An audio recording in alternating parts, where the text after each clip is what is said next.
जय हिंद। आज हम करेंगे औसत यानी एवरेज का पार्ट 3। ठीक है, पार्ट 1 पार्ट 2 मैंने आपको करा दिया है, लिंक में डिस्क्रिप्शन में दे दूंगा। आज हम करेंगे पार्ट 3, जिसमें जो है क्वेश्चन नंबर 13 से 18 तक मैं आपको कराऊंगा। ठीक है, तो सबसे पहले क्वेश्चन नंबर 13 करते हैं। देखिए क्वेश्चन नंबर 13 में क्या पूछ रहा है। 5 लगातार सम संख्याओं का औसत 40 है, तो सबसे बड़ी संख्या कौन सी है। यानी कि कोई संख्या है 40। ठीक है, 5 संख्या है जिसका औसत कितना है 40 है। ठीक है, इसको कराने से पहले क्या करता हूँ, मैं एक छोटा सा आपको कॉन्सेप्ट बताता हूँ जो मैंने आपको पार्ट 1 में कराया था। ठीक है, हमने उसमें संख्या ली थी 1 2 3 4 और 5 ये ली थी। अब उसमें ये चेक किया था कि इनके बीच का अंतर क्या समान है, तो हम देख सकते हैं इनके बीच का अंतर क्या है, समान है, सब में 1-1 का अंतर है।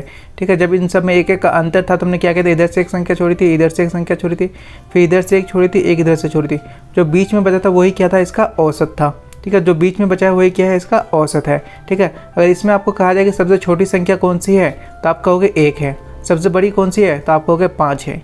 ठीक है, तो इसी तरह से हमें क्वेश्चन नंबर 13 में पूछा गया है 5 लगातार सम संख्याओं का औसत 40 है, तो सबसे बड़ी संख्या क्या है। 40 जो है खुद में एक सम संख्या है, तो इससे पहले सम संख्या कौन सी रही होगी, 38 रही होगी। ठीक है, और उससे पहले सम संख्या कौन सी रही होगी, 36। ठीक है, क्योंकि ये 40 औसत है तो इसके बाद भी 2 संख्या होगी, तो इसके बाद की एक संख्या कौन सी होगी, 42, और उसके बाद कौन सी संख्या होगी, 44।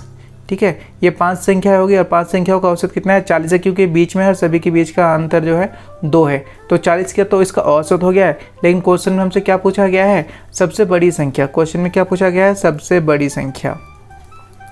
सबसे बड़ी संख्या हमें क्वेश्चन में बताना है, तो हम सबसे बड़ी संख्या क्या देख सकते हैं कि इसमें सबसे बड़ी संख्या है 44। सबसे बड़ी संख्या कौन सी है, 44। जो लास्ट में होगा वही तो सब।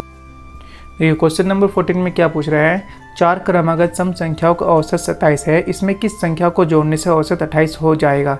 यानी कि 4 संख्या है जिसका औसत कितना है, 27 है, तो इसका योगफल कितना हो जाएगा, 108 हो जाएगा। ठीक है, और इसमें संख्या क्या हो रहा है, 4 संख्या में एक और संख्या जब हम जोड़ेंगे तो कितना हो जाएगा, 5। जब इसमें 5 संख्या हो जाएगी तो औसत कितना हो जाएगा, ये 28 हो जाएगा। ठीक है, तो 5 जब जुड़ जाएगा और 28 हो जाएगा तो इसका योगफल कितना आ जाएगा, 140। ठीक है, इसमें हमें क्या निकालने के लिए बोला है, नई संख्या, कि नई संख्या हमने कौन सी जोड़ी है, इसमें नई संख्या कौन सी जुड़ी है। तो नई संख्या निकालने के लिए क्या करेंगे, इन दोनों का अंतर निकालेंगे। ठीक है, इन दोनों का क्या करेंगे, अंतर निकालेंगे। तो 140 में से क्या करेंगे, 108 को घटा देंगे। 140 में से जब 108 को घटाएंगे तो कितना आएगा, 32 आएगा। यानी 32 ही वो नई संख्या है जिसको जोड़ने से औसत कितना हो जाता है, 28 हो जाता है। अर्थात 32 जो है यही हमारा क्या होगा, इस क्वेश्चन का आंसर होगा। चलिए क्वेश्चन नंबर 15 देखते हैं। देखिए क्वेश्चन नंबर 15 में क्या पूछ रहा है, आरोही क्रम में लिखी गई 8 क्रमागत सम संख्याओं का औसत 17 है, अंतिम 3 संख्या 36 और 53 का औसत ज्ञात करें। ठीक है, तो कोई संख्या 8 संख्या है जिनका औसत कितना है, 17 है। ठीक है, 8 सम संख्या है, ये 17 तो विषम संख्या है, लेकिन इसके पीछे और इसके आगे मिला के 8 सम संख्याएं है जिनका औसत क्या है, 17 है। तो इनके पीछे की संख्या अगर हम लिख लेते हैं, इस तरफ लिख लेते हैं 4 संख्या, तो कितना, सबसे पहली संख्या कौन सी आएगी, 16 आएगी। उसके पहले कौन सी आ जाएगी, 14 आएगी। उससे पहले कौन सी आ जाएगी, 12 आ जाएगी। और उससे पहले कौन सी आएगी, 10 आएगी। ठीक है, तो इसी तरह से जो है 4 इस तरफ आएगी। 16 के बाद कितना आ जाएगा, 18 आ जाएगा। ठीक है, फिर 20, फिर 22। ठीक है, फिर 22 और फिर 24। यानी कि 8 सम संख्या है जिनका औसत कितना है, 17 है। ठीक है, तो अब हमें इसमें क्वेश्चन में क्या बता रहा है, अंतिम 3 संख्या, यानी कि इन 3 संख्याओं को मिला के और प्लस और 3 संख्या 36, 2 संख्या 36 और 53 का औसत ज्ञात करना है। ठीक है, तो हमें क्या निकालना है, नई औसत नया औसत निकालना है। तो अंतिम 3 संख्या ले लेंगे, 20 प्लस 22 प्लस 24, और क्वेश्चन में दिया गया है 36 प्लस 53। ठीक है, और बटे में क्या कर लेंगे, इनका संख्या, इनकी संख्या कितनी, 1 2 3 4 5, तो बटे में क्या कर लेंगे, 5 कर लेंगे। तो ऊपर वाले का क्या कर लेंगे, योग कर लेंगे। जब इनका योग करेंगे तो कितना आएगा, 155 आएगा, और बटे में कितना है, 5 है। जब हम इसको भाग देंगे तो कितने पे कटेगा, ये 5 तिया 15, 5 एकम 5। ठीक है, 5 एकम 5, तो क्वेश्चन का आंसर हमारा क्या हो जाएगा, ये 31 हो जाएगा। अंतिम संख्या का औसत क्या हो जाएगा, जो हमारा नया औसत हमें निकालने के लिए बोला है वो कितना हो जाएगा, 31 हो जाएगा। चलिए क्वेश्चन नंबर 16 देखते हैं। क्वेश्चन नंबर 16 में क्या पूछ रहा है, किसी कार्यालय में 6 अधिकारियों का औसत वजन 55 किलोग्राम है और 4 क्लर्कों का औसत वजन 50 किलोग्राम है, तो बताओ सभी का औसत वजन क्या है। तो हमें कुल अधिकारियों का क्या है, औसत वजन बताना है। तो सबसे पहले हम देख लेते हैं कि 6 अधिकारी है जिनका औसत वजन कितना है, 55 किलोग्राम। ठीक है। तो इनका कुल योग कितना हो जाएगा, इनका कुल वजन कितना हो जाएगा, हमें वो निकालना है। तो 6 को क्या करेंगे 55 से गुना कर देंगे, तो कितना आ जाएगा ये 330 किलोग्राम। ठीक है, 6 अधिकारी का कितना आ गया 330 किलोग्राम आ गया। अब अगला पूछ रहा है कि 4 कलरकों का औसत वजन कितना है 50 है। तो इनका कुल वजन कितना हो जाएगा 200, कुल वजन कितना हो जाएगा 200 किलोग्राम, 200 किलोग्राम। ठीक है, अब ये टोटल अधिकारी कितने हो गए, ये 10 हो गए। ठीक है, और इनका कुल वजन कितना हो गया, इसको जोड़ लेंगे 0 का 0, 3 का 3 और 5, 530 किलोग्राम। ठीक है, तो अब हमें क्या कह रहा है कि कुल अधिकारियों का औसत वजन निकालना है। तो कुल अधिकारियों का औसत वजन निकालने के लिए क्या करेंगे, 530 को जो है 10 अधिकारियों से क्या करेंगे भाग दे देंगे। ठीक है, तभी तो ये 10 अधिकारियों का औसत निकलेगा। तो 10 से क्या करेंगे, इसको भाग देंगे, 1 0 से 1 0 काटेंगे, तो नया औसत कितना आ जाएगा 53 किलोग्राम। यानी कह सकते हैं कि कुल अधिकारियों का जो औसत वजन है वो कितना हो जाएगा 53 किलोग्राम। इनका क्या हो जाएगा, ये क्या हो जाएगा नई औसत। पहले अलग अलग थी, पहले 6 का अलग था, अब 4 का अलग था, अब जो है ये पूरे 10 का 53 किलोग्राम जो है नया औसत है। तो यही जो है इस क्वेश्चन का क्या हो जाएगा आंसर हो जाएगा। क्वेश्चन नंबर 17 करते हैं। देखिए क्वेश्चन नंबर 17 में क्या पूछ रहा है, किसी संयुक्त परिवार में दादा दादी की औसत आयु 67 वर्ष है, माता पिता की औसत आयु 35 वर्ष तथा पुत्र पुत्री की औसत आयु 6 वर्ष है, तो संपूर्ण परिवार की औसत आयु क्या है।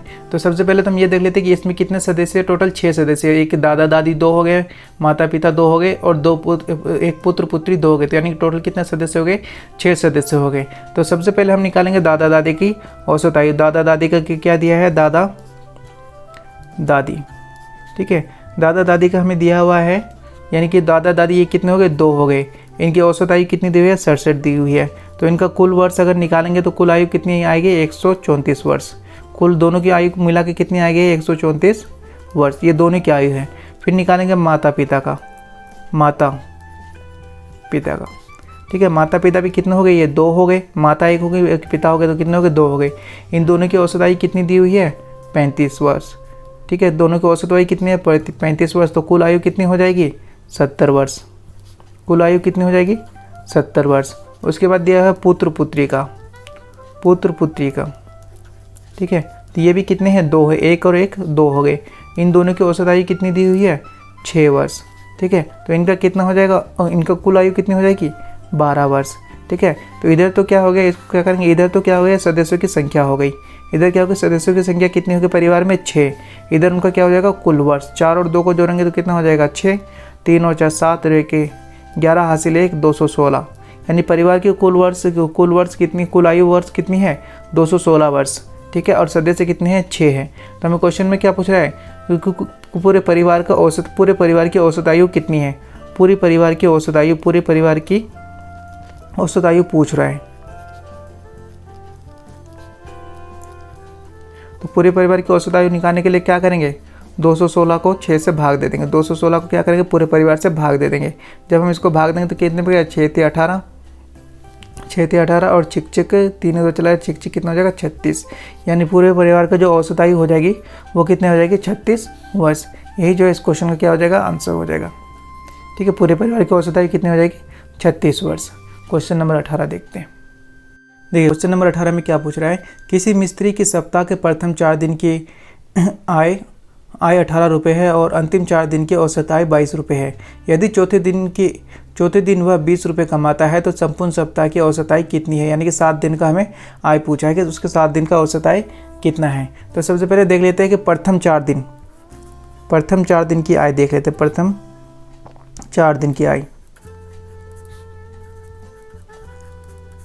प्रथम 4 दिन की आय 4 दिन की आय है और औसत कितना है उसका 18 रुपये। यानी प्रत्येक दिन 18 रुपये कमा रहा है तो इसके 4 दिन की कुल आय कितनी हो जाएगी 72 रुपये। कुल आय कितनी होगी 72 रुपये। और अंतिम 4 दिन की आय है, अंतिम 4 दिन की आय 22 रुपये। ठीक है, तो 4 दिन की कुल आय कितनी हो जाएगी 88 रुपये। ठीक है, कुल आय कितनी हो गई 88 रुपये। तो इसमें अब ये देखना है कि ये 4 और 4 कितने हो गए, ये 8 दिन की हो गए। और यहाँ पे इसको जब हम जोड़ देंगे 2 और 8 कितना हो जाएगा 10 हासिल 1, 8 और 8 16 160। यानी 8 दिन की कमाई कितनी हो गई 160 रुपये। लेकिन क्वेश्चन में क्या पूछ रहा है, एक सप्ताह यानी कि 7 दिन का पूछ रहा है। तो इसमें दिया गया है कि चौथे दिन की आय इसमें दी हुई है। तो चौथे दिन की आय है वो कितना है 20 रुपये। चौथे दिन की आय 20 रुपये है, ठीक है। तो हम जब 8 में से एक दिन घटा देंगे, यानी चौथा दिन इसमें से घटा देंगे तो दिन कितने बचेंगे 7। तो 7 दिन की हमें क्या निकालनी है, आय निकालनी है। 7 दिन की क्या निकालनी है, आय निकालनी है। तो 7 दिन की आय निकालने के लिए क्या करेंगे, 8 दिन की आय से एक दिन का आय माइनस कर देंगे। तो 8 दिन की आय कितने निकल के आई है 160, और एक दिन की आय कितनी है 20। तो अब कह सकते हैं कि 7 दिन की आय कितनी हो जाएगी, 160 में से जब 20 माइनस करेंगे तो कितनी आ जाएगी 140। तो एक सप्ताह की आय कितनी होगी 140 रुपये, ठीक है। यही जो है इस क्वेश्चन का क्या हो जाएगा, आंसर हो जाएगा। सबसे पहले देखिए, पहले 4 दिन में उसने कमाया 72 रुपये और आखिरी 4 दिन में फिर कमाया 88 रुपये। तो ये टोटल 8 दिन में उसने कमाया 160 रुपये। लेकिन एक दिन की आय उसकी 20 रुपये थी, चौथे दिन की आय 20 रुपये थी। तो हमें 7 दिन की आय कितनी है, ठीक है। तो क्या करेंगे, 8 दिन की आय हमने निकाली थी, 8 दिन की आय में से एक दिन का आय घटा देंगे। जब एक दिन का आय हमने घटा दिया तो कितना आ गया 140 रुपये, ठीक है। औसत का चौथा पार्ट भी मैं लेके आऊँगा, उसमें भी आपको मैं 6 क्वेश्चंस कराऊंगा। तब तक अगर ये वीडियो आपको अच्छा लगा हो तो इसको लाइक करें और चैनल को जरूर सब्सक्राइब करें। मिलते हैं नेक्स्ट वीडियो में, थैंक यू।